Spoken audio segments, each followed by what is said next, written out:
Souvent, quand on débute dans le trading, on commence par apprendre à se servir des indicateurs, alors qu'il vaudrait mieux comprendre les mouvements du prix, comme le price action ou la loi de Dow par exemple. Jetez un œil à cette vidéo si vous ne l'avez pas encore vue, on en parle de manière simple. Aujourd'hui, on va s'intéresser à un oscillateur, Lawson Oscillator, et on va vous présenter une stratégie que vous pourrez employer avec. Alors, qu'est-ce que Lawson Oscillator? Cet indicateur qui a été créé par Bill Williams a été designé pour mesurer le momentum du marché. Même si son nom pourrait laisser penser qu'il est magique, lorsque vous le combinez à une stratégie de trading, eh bien en fait non, vous verrez, il n'y a rien de fou. Comme tous les indicateurs, une fois que vous le comprenez, il peut ajouter un plus à votre stratégie pour améliorer votre edge, votre opportunité de trading, mais il ne transformera pas votre trading de manière fulgurante. Venons-en à l'oscillateur. Bill Williams a combiné deux moyennes mobiles simples, à 5 et à 34, mais au lieu de les laisser par défaut, il a utilisé le point médian de chaque bougie pour le calcul des moyennes mobiles. Pour calculer ce point médian, on prend le plus haut additionné au plus bas de la bougie, le tout divisé par 2. L'oscillateur lui-même a été calculé en soustrayant la moyenne mobile à 5 à la 34. Vous trouverez facilement cet indicateur sur JForex, la plateforme qu'on a présentée pour pouvoir backtester gratuitement. Voici à quoi il ressemble. Cet oscillateur utilise un histogramme plutôt qu'une ligne. Quand cet histogramme se situe au-dessus de la ligne des zéros, cela indique un trend haussier. Et quand il se situe en dessous de la ligne des zéros, il indique un trend baissier. Observons-le avec les moyennes mobiles à 5 et à 34 pour mieux comprendre le tracé de cet oscillateur. On voit que si la moyenne mobile rapide à 5 croise la moyenne mobile lente à 34 par en dessous,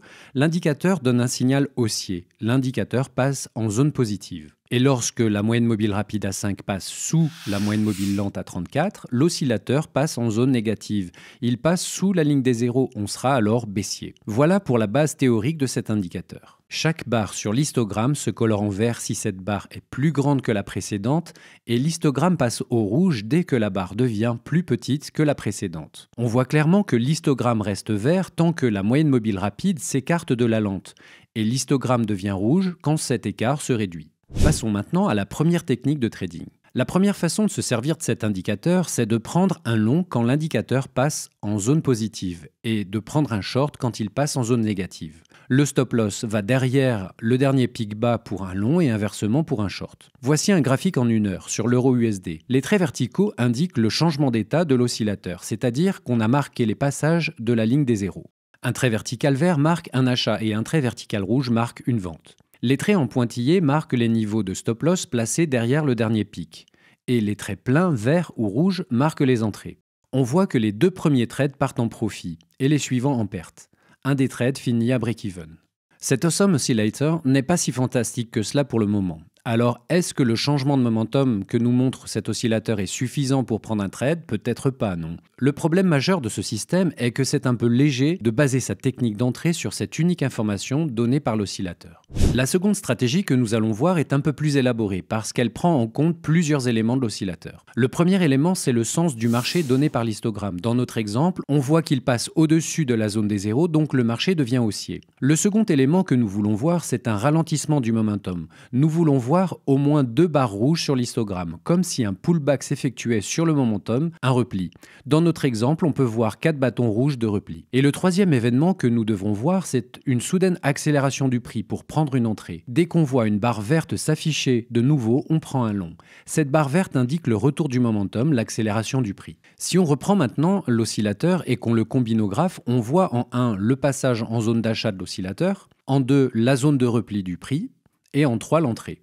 Retournons sur les graphes pour voir si cela apporte une amélioration sur les trades. Pour le premier trade, on a l'oscillateur qui passe en positif. C'est le point numéro 1. On cherche un trade long.